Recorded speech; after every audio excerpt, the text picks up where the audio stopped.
Welcome to the Three Martini Lunch. Grab a stool next to Greg Columbus of Radio America and Jim Garrity of National Review. Three Martinis coming up. It is Thursday on the Three Martini Lunch, and we're so glad that you are with us. Rob Long, contributing editor at National Review Online, is in for Jim Garrity today. Rob is also the co-founder of Ricochet and co-host of the Glop and Ricochet podcasts. Our sponsor today is Boll and Branch, really fantastic sheets, bollandbranch.com. We actually have a good martini today. We have good, bad, and crazy. So, I think just having a good martini, Rob, is almost a good martini in and of itself these days. I think you're right. It's a sort of a way. We should just cancel Friday and just call this Friday because we're not going to have two good ones in a row. It seems unlikely. But before we get into the good, bad, and crazy martinis, today is July 23rd. And sadly, in 2020, that means it's opening day for Major League Baseball. And for those who've been starved for live sports, it's an exciting day. For those who love baseball, it's an exciting day. But Rob, on a political sense, great satire from the Washington Free Beacon today, taking aim at your defending world champion, Washington Nationals, for violating all the woke rules. Now, these are rules that have since come into play since the Nationals won the World Series back in October. But let's just look at the problems here. He talks about how they have the Racing Presidents game that's in the middle of the fourth inning. I assume they're still going to do that with no fans in the seats, but who knows? And so it's Washington, Jefferson, Lincoln, and Teddy Roosevelt. And I think they've added William Howard Taft full-time. He's not on Mount Rushmore, but obviously the other four are thoroughly problematic. So the Washington no room for him on Mount Rushmore, to be fair. Well, no, I'm not sure there is a mountain big enough to include Taft. But and then also, of course, the mascot, if you've been to the Nationals games, is an eagle. And as we all know from USA Today, since Trump has some campaign gear with an eagle, that it's really reminiscent of the Nazi era. And what the Free Beacon didn't get into is that the name Nationals itself could be used to fuel nationalism. So, they're just violating everything here as they start the new season, Rob. First of all, it's kind of weird. Again, we have to remind ourselves we're the end of July and we're talking about, they're beginning the baseball season. Where does it end, really? Because once you add eagles into it, you're going to have to add all sorts of things. Stars. Why not stars? We have a bunch of stars on our flag. I'm sure that's a symbol of something terrible. And stripes sounds, like prison. I don't know. You can keep going. The good news, of course, is as always, the business of sports, right? So the first triple header of the season Saturday, 9 hours of games on Saturday. And apparently, according to Fox, there are no ads. So there'll be plenty of ad breaks in all these games.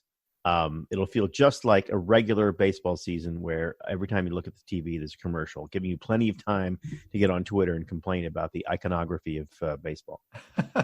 Well, stars is clearly a problem, Rob, because there were stars on the Confederate flag. So yes, yeah, and there's there's probably something weirder, like the stars are in the sky and they've been colonized and turned into they are actual suns of other areas, other solar systems, and we've just turned them into little mythic stories we tell each other. So there are all sorts of problematic areas that we haven't even discovered problematic yet. I really hope that people don't jump on these things. We're just having fun with it, obviously, but you just never know anymore. There's moves to get rid of the Texas Rangers mascot. The Cleveland Indians is still under review, which means they're probably going to change it. Well, the mascot itself is kind of a bad idea, right? Having a mascot, having this, often it's either a figure, but it's also an animal that is often encaged and enslaved to caper around and make the people cheer for their home team. So now that I really think about it, there should be no mascots at all. And no cheering. And the good thing is that there are no spectators in any of these games, which is good because, as you know, spectators have this kind of unruly enthusiasm, so reminiscent of Nuremberg. There you go. How about that? And they boo, which hurts people's self-esteem. So anyway, we should stop. We're gonna give the crazy people too many good bad ideas here. So let's get on to bashing the Chinese Communist Party here. So the good martini is that the U.S. has discovered some nefarious activity from the Chinese in Houston, and they're ordering the consulate closed. CNN, quote, "The United States government has abruptly ordered China to cease all operations and events at its consulate in Houston, Texas, according to the Chinese ministry, and what it called an unprecedented escalation in recent actions taken by Washington." Late Tuesday evening in Houston, police said they responded to reports of smoke in the courtyard outside the consulate.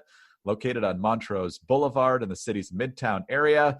Local media shared video of what appeared to be officials inside the compound burning documents. State Department spokeswoman Morgan Ortega said the consulate was directed to close in order to protect American intellectual property and Americans' private information, but did not immediately provide additional details of what prompted the closure. The consulate has been given 72 hours to close. And so, Rob, if there's anything we know about the Chinese, it's that they would never spy and they would never steal our sensitive copyrighted information.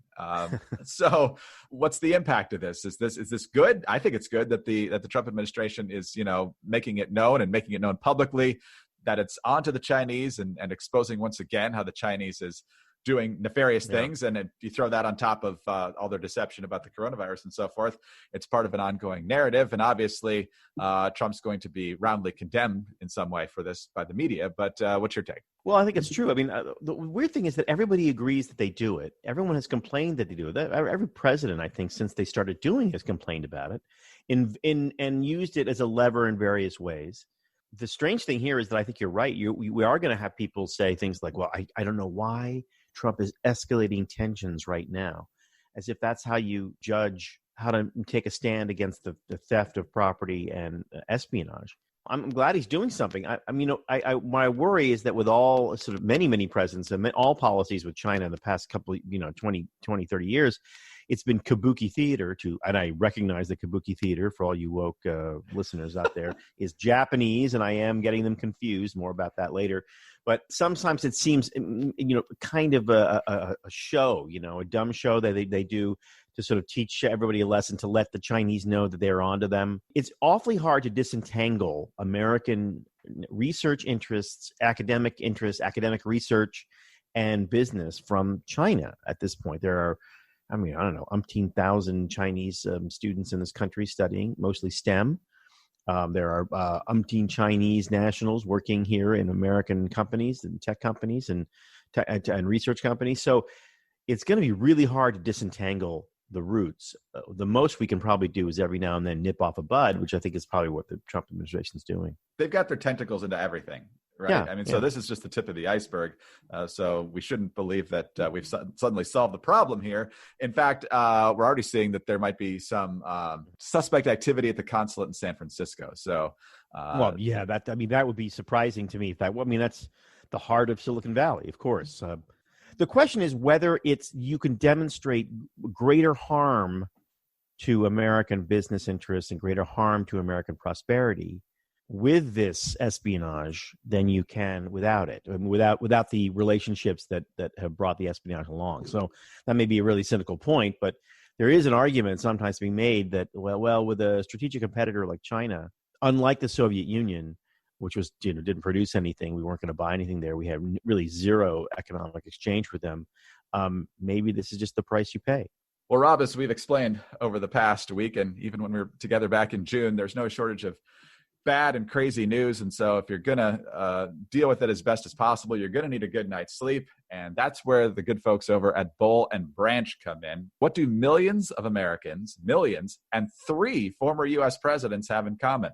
They all agree that Boll and Branch sheets are the softest, most comfortable, pure organic cotton sheets on earth. Boll and Branch cotton is rain-fed, pesticide-free, and carries the highest organic certification. That's why it's so soft.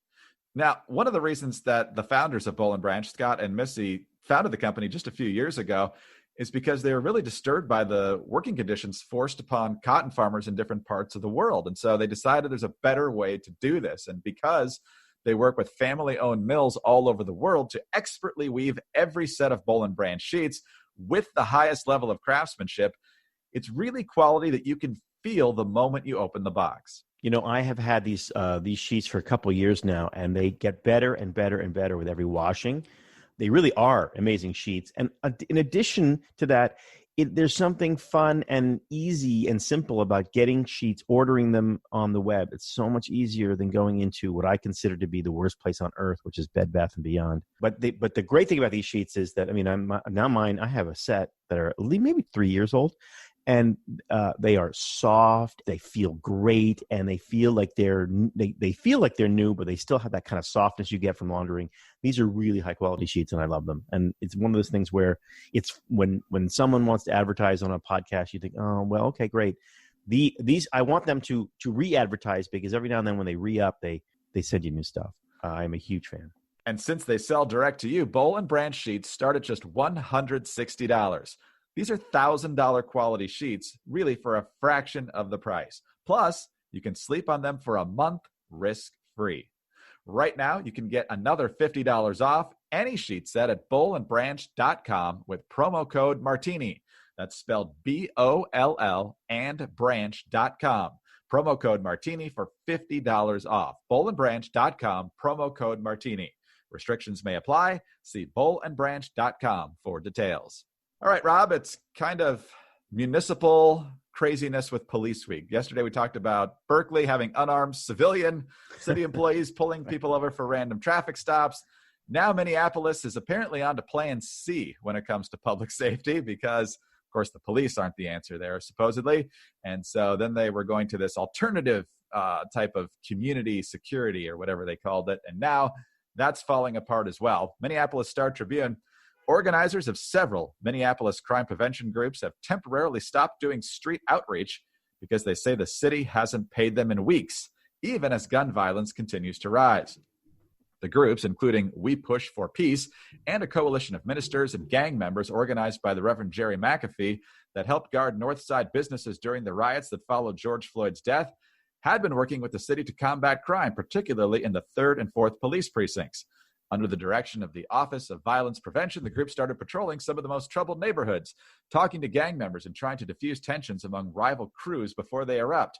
But Trey Pollard, founder and CEO of We Push for Peace, said that promised payments from the city have yet to materialize. And Pollard said the group has cut back its outreach since most of the workers rely on a steady paycheck. Quote, they can't continuously keep putting their lives in jeopardy out there and walking around from 9 at night to 3 in the morning. It's been a month now, and we have yet to receive a payment. You can't expect us to keep doing the work. And, oh, by the way, their actual police department is quitting in droves, and that's not exactly hard to understand why. So where does Minneapolis go from here, Rob?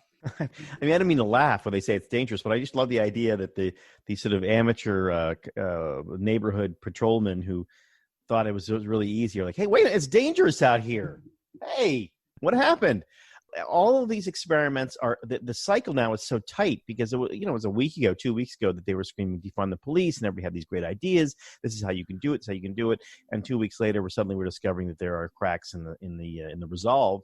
The sooner we dispense with the fantasy that you don't need police, the better. The better for the citizens of Minneapolis in general. The better for all citizens, and especially the citizens most at risk.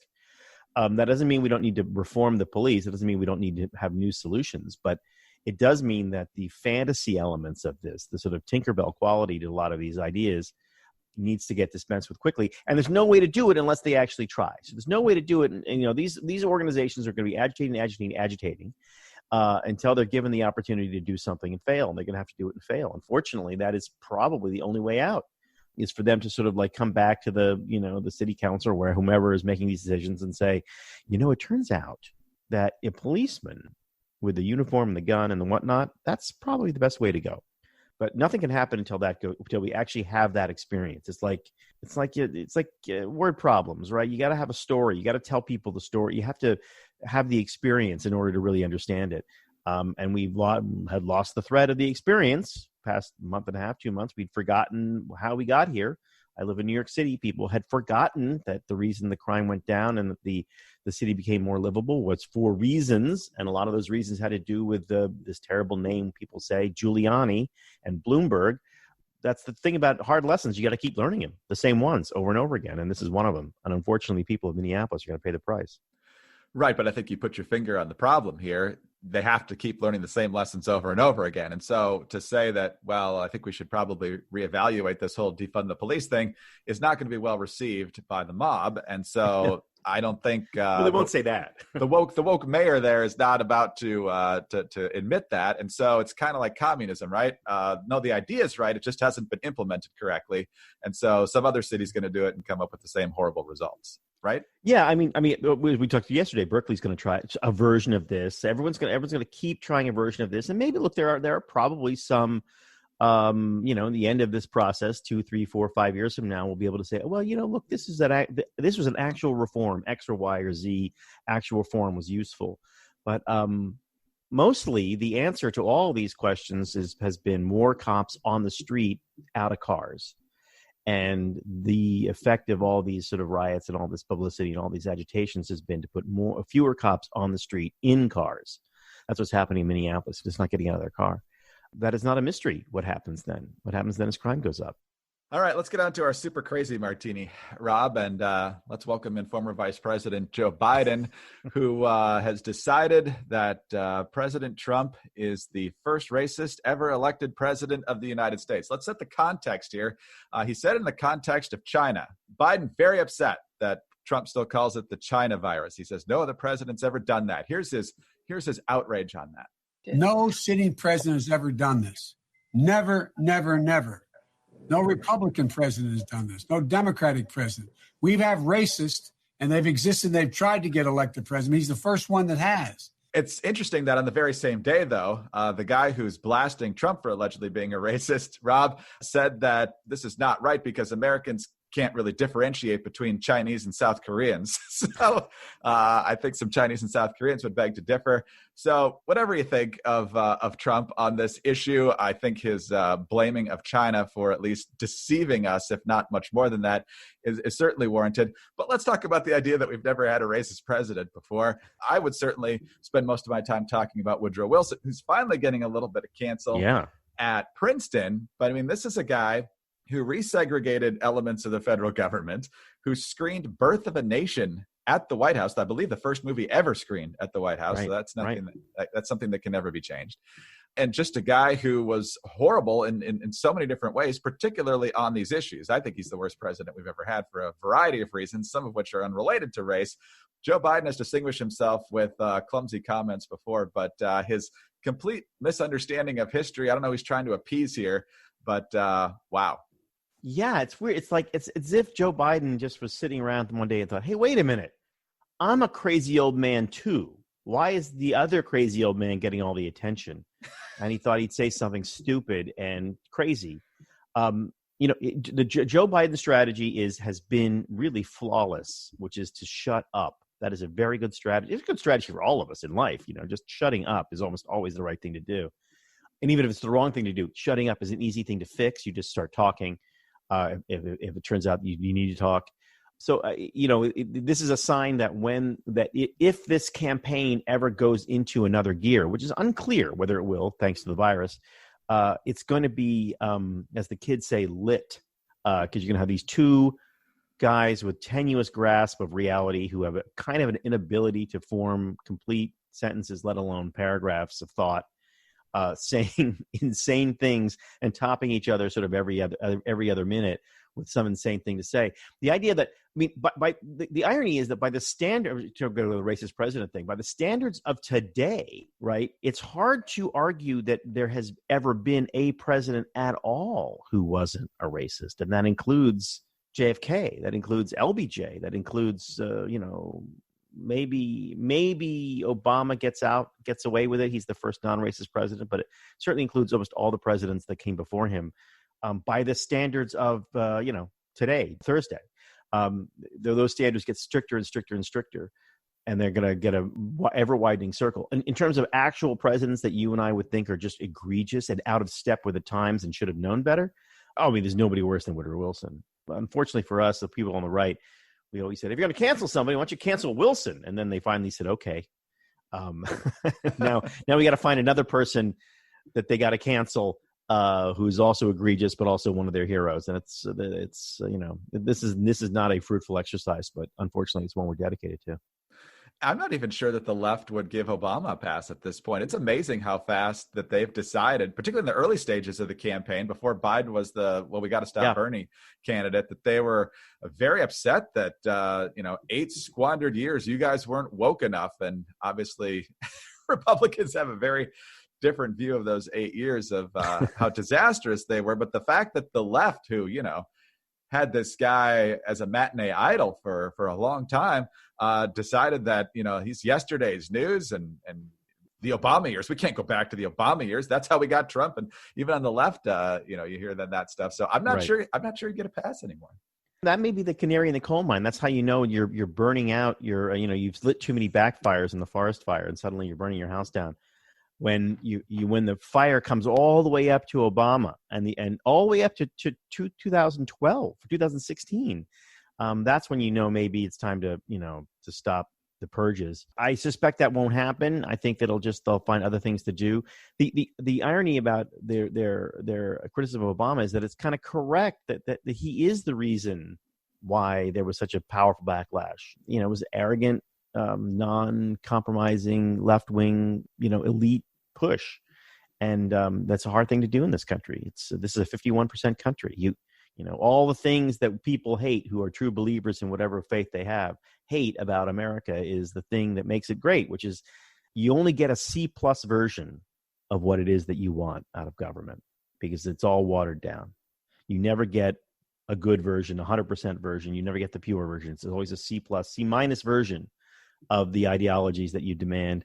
And that's what the genius founders envisioned. Disappointment for everyone from government. And I think that is something that true conservatives would cheer. All right. Well, let's finish where we started, Rob. Which oppressed mascot are you cheering for over the next 60 games here? I don't know. That's a really good question. I'm completely confused. Well, I moved, so I have I have all these like competing problems, but I was born in Baltimore, so I've been an Orioles fan forever. I spent a long time in New England, so I'm also kind of a Red Sox fan, although, being a Red Sox fan these days doesn't have quite the drama that it did for me growing up. So I got to look at the paper and try to decide. I got to put some money down. The truth is, I don't really know who I'm rooting for until I put some money down on it. I know they're all problematic. Just scan the standings for the least problematic mascot and go with that if you don't already have one. I know keeping small bears in cages is truly horrific, but the Chicago Cubs are where I'm at. So yeah, Chicago Cubs it's problematic. Red Sox isn't, because the Red Sox implies kind of like gay friendly, very LGBT plus with the Red Sox. And then Orioles, what's wrong with an Oriole? It just flies around. Rob, thanks so much for helping out this week. We will talk to you down the road. Great. I'm here. Rob Long, contributing editor at National Review Online. He is also the co-founder of Ricochet and the co-host of the Glop and Ricochet podcasts. I'm Greg Corumbus of Radio America. Don't forget our friends over at Boll & Branch. Really good sheets, and you can get an extra $50 off any sheet set at bollandbranch.com with the promo code Martini. Please subscribe to the 3 Martini Lunch. Leave us a kind review with 5 stars, please. Also, you can get us on those home devices. All you have to say is play 3 Martini Lunch podcast. And most importantly, please join us on Friday for the next 3 Martini Lunch.